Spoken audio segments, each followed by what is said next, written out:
सभेला उपस्थित असलेले आपल्या राज्याचे अतिशय आरसी आणि फायर ब्रँड नेते आदरणीय विजय भाऊ वडेट्टीवारजी यांच्यावर उपस्थित असलेले आपल्या महाराष्ट्राची शान आणि मराठवाड्याचा गौरव ज्यांच्याकडे पाहिल्यानंतर स्वर्गीय विलासराव देशमुखांची प्रतिछाया आपल्यामध्ये वावरते असं वाटतं. आम्हा तरुणांचे मार्गदर्शक आदरणीय अमित भैया देशमुखजी, आपल्या अहमदपूर तालुक्याचे नेते, माजी मंत्री आणि माझे गाव शेजारी विनायकरावजी पाटील साहेब, मंचावर उपस्थित असलेले महाविकास आघाडीतील सर्व घटक पक्षातील मान्यवर नेते, पदाधिकारी आणि समोर उपस्थित असलेले प्रबुद्ध लोक हो, पत्रकार बांधवांना, मला अमित भैयांनी सकाळी आदेश दिला की आज अहमदपूरच्या सभेमध्ये तुम्ही आलं पाहिजे.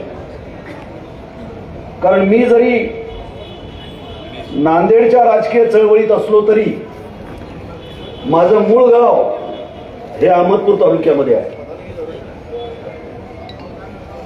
माझ्या 50 पिढ्या इथल्याच मातीमध्ये वाढल्या आणि इथल्याच मातीमध्ये गाडल्या गेल्या.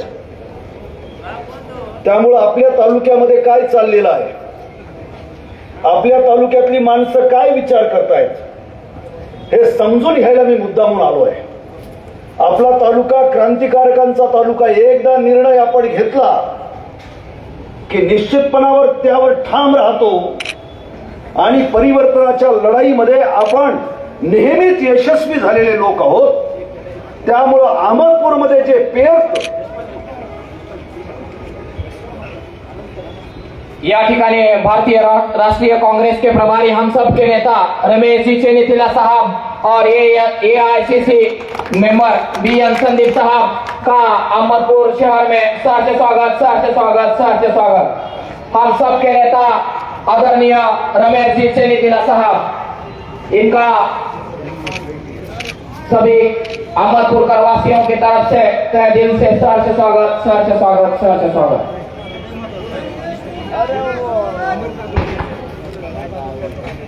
अमर जाधव साहेब यांचं सुद्धा अहमदपूर शहरामध्ये सहर्ष स्वागत. आजच्या घडीला भारतामधले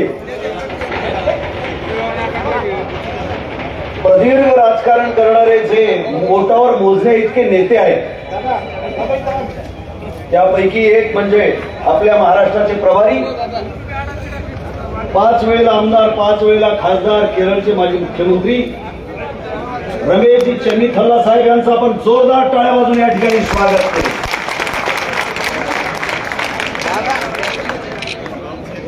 सर्वांचा या ठिकाणी एक सामूहिक सत्कार संयोजकाच्या वतीनं आपण करणार आहोत.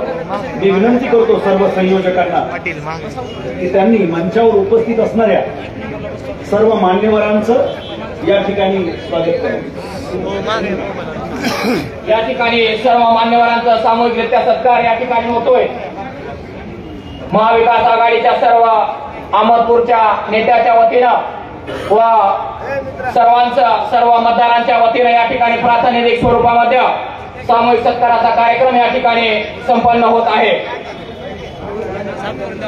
सर्व स्थानिक नेत्यांनी या ठिकाणी मंचावर यायचे, त्यांच्या वतीने या ठिकाणी सत्काराचा कार्यक्रम संपन्न होतोय. महाविकास आघाडीचा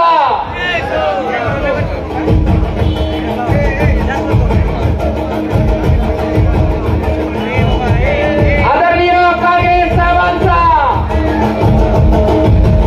महाविकास आघाडीचा अमित भैया तुम आगे बढ़ो.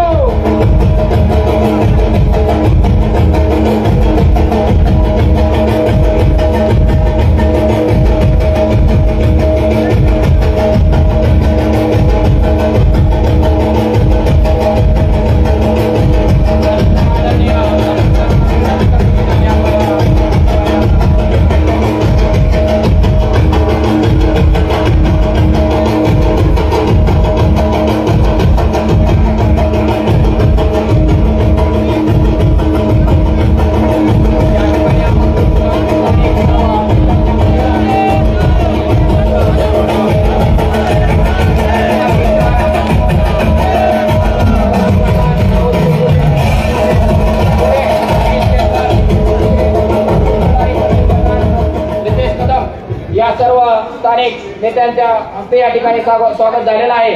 आदरणीय डॉक्टर साहेबांना विनंती करतो की त्यांनी या ठिकाणी कंटिन्यू करायचंय.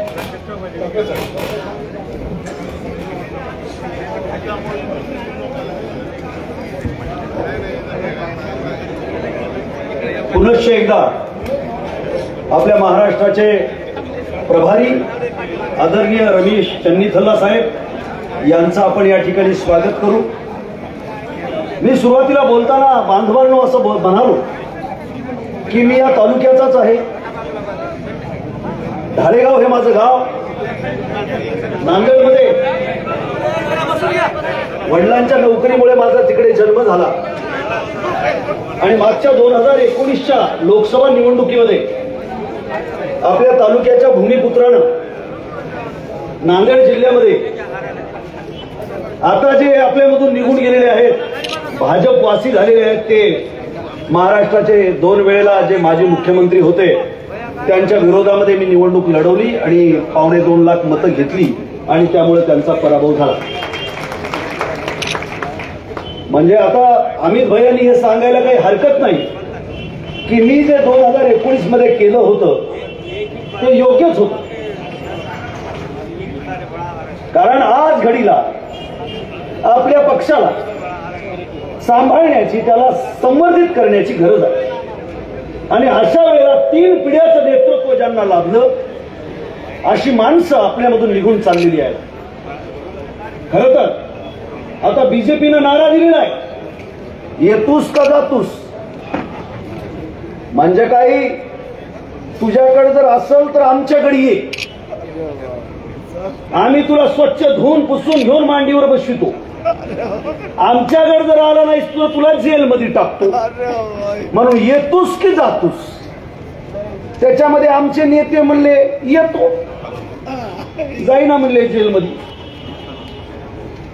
खरं तर आज घडीला मोदी सारख्या हुकुमशहाच्या विरोधामध्ये लढताना जेलमध्ये जाणं हा आपल्या जीवनाचा गौरव आहे असं आपण मानलं पाहिजे. माझे आजोबा रजाकारीमध्ये 10 महिने तुरुंगात होते हैदराबादला. आमच्याकडे लेगसी आहे. आम्ही विचारांसाठी, आपल्या निष्ठेसाठी जेलमध्ये काय सुळावर जाणं देखील पसंत करू आणि यासाठीच काँग्रेस पक्षाची खरी ओळख आहे. जे आदर्श ज्यांना मानतात त्यांनी 9 वेळेला इंग्रजांची माफी मागितलेली आहे, इंग्रजांकडून पेन्शन घेतलेलं आहे. ज्यांच्या ऑफिसवरती आजपर्यंत तिरंगा झेंडा फडकला होता त्या औलादी आता आपल्याला देशभक्ती शिकवायला लागलेली आहे. याच्या एवढी देशामध्ये दुसरी कुठली थट्टा नाही. आता आमच्या डोक्यामध्ये सुद्धा किडे टाकण्याचा प्रयत्न होतो की जिन्होंने राम को लाया उनको हम लाएंगे. वाचले की नाही व्हॉट्सअप सोबत. आता आपल्या पोरायला बी आपण कोण आहोत, आपण कुणाचे वारसदार आहोत हे काही माहित नाही. कारण आता व्हॉट्सअप युनिव्हर्सिटीमध्ये हे पोरं आपले तयार व्हायले.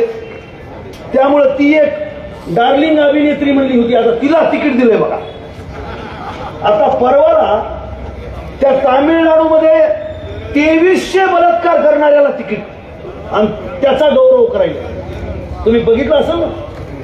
हे कॅरेक्टर आहे भाजपाचं. आणि त्या सटवीनं सांगितलं 2014 नंतर खऱ्या अर्थानं भारताला स्वातंत्र्य मिळालं की पोरायनं सुरू केलं मोदी मोदी मोदी. अरे ते रोज बांबू लावाले आपल्याला आणि आपण म्हणाले मोदी मोदी मोदी.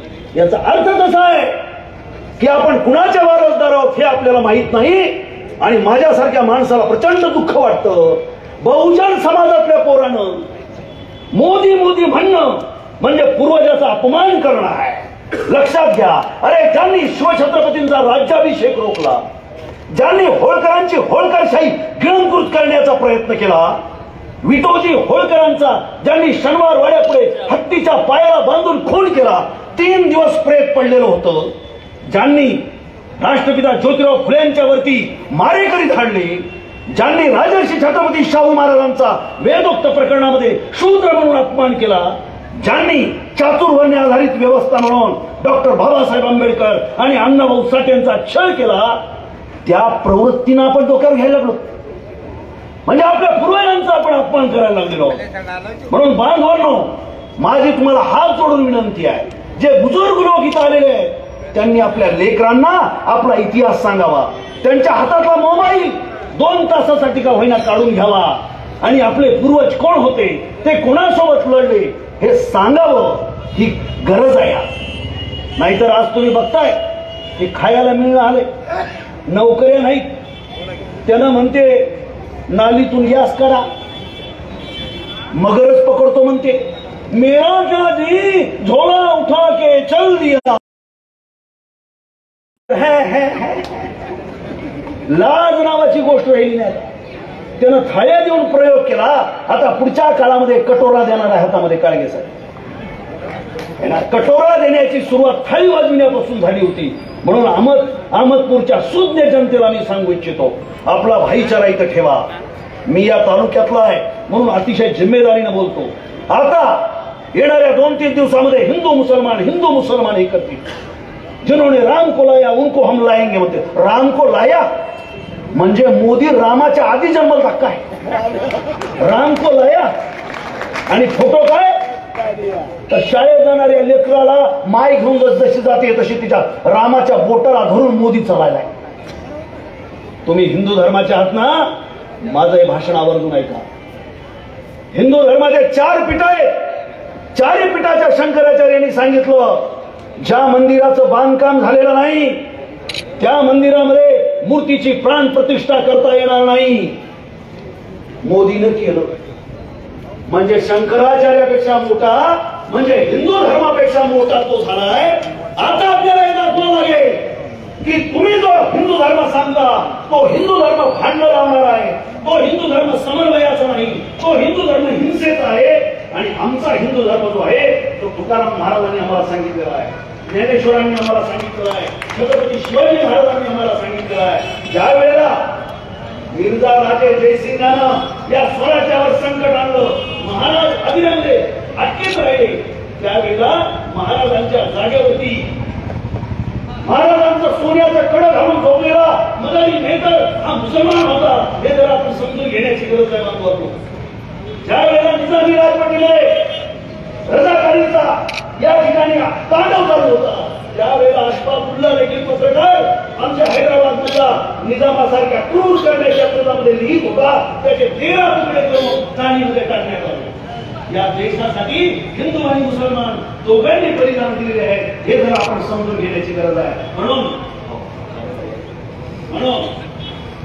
या अहमदपूर तालुक्यातला भाईचारा आपल्याला ठेवावा लागेल. अकबराच्या काळामध्ये गंगा जमुना तहसील असा शब्द पुढे आला. तो शब्द, ती संस्कृती आपल्याला पुढे वाढवत न्यावी लागणार आहे. आणि सगळ्यात महत्वाची गोष्ट म्हणजे मला तुम्हाला या ठिकाणी आवर्जून सांगायचं बांधवांनो, की यांचं हिंदुत्व आणि आमच्या वारकऱ्यांचं हिंदुत्व, आमच्या बहुजन समाजाचं हिंदुत्व हे वेगवेगळं आहे.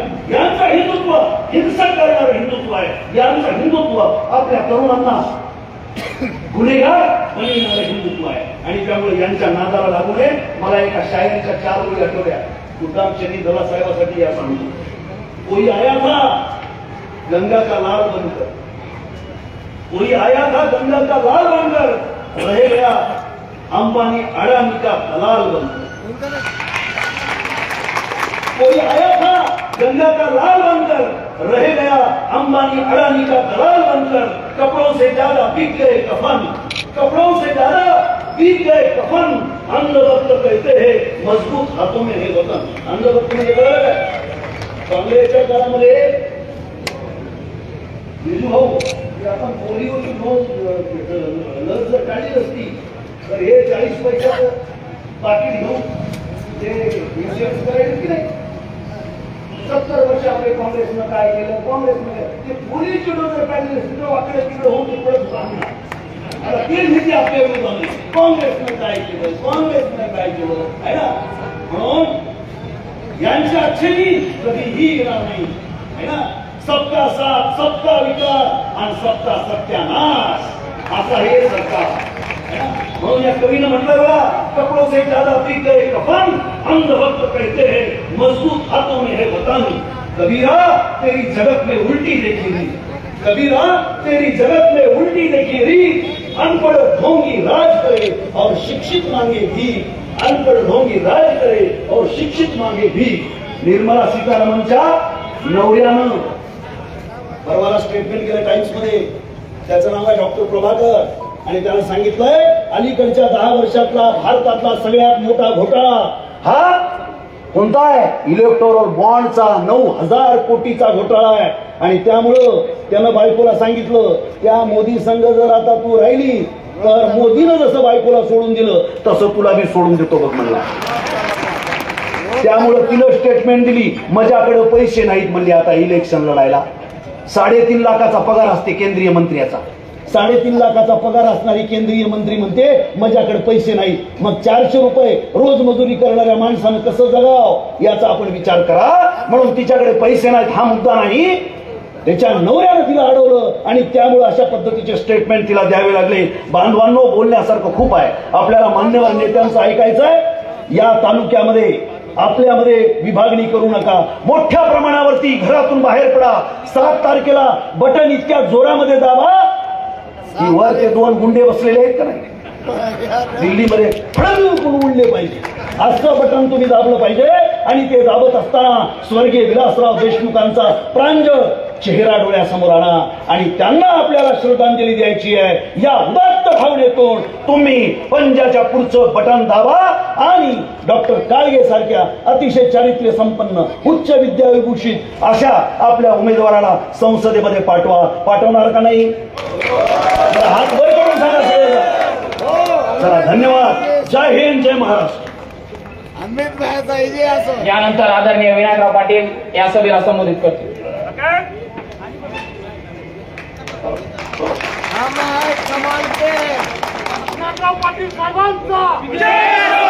महाविकास आघाडीचे उमेदवार डॉक्टर काळगे साहेब यांच्या